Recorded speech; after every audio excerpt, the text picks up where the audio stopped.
আপনারা জানেন ইনি কে? না না, আমার ভুল হয়ে গেল। তোমরা জানো ইনি কে? দাদা এটা কে গো? নীল নীল গায়ের রং। এই সব জেনে কোনো লাভ নেই ব্রো, কোনো কিচ্ছুতে কাজ লাগবে না।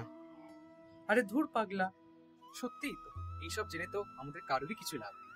কিন্তু এই সমাজে পালন পিতা ও পালন মাতার বিষয়ে না জানলে আমরা আমাদের নিজের দেশকে কিভাবে আন্তর্জাতিক সভায় প্রদর্শিত করব? এই যে একটু আগে একটা হাতে আঁকা ছবি দেখালাম, সেটা কিছুই না, বিষ্ণুদেবের প্রথম অবতার বামন অবতার।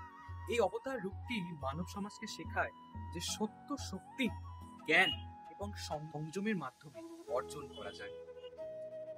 নমস্কার, আমার নাম শুভান দত্ত ও নিয়ে আসতে চলেছি একটি নতুন সিরিজ, বিষ্ণুর 10 অবতার দ্য কালামকারী ভার্সন। পুরাণের নানান রহস্যময় গল্প জানতে চোখ রাখুন OMG.colorman ইনস্টাগ্রাম পেজে।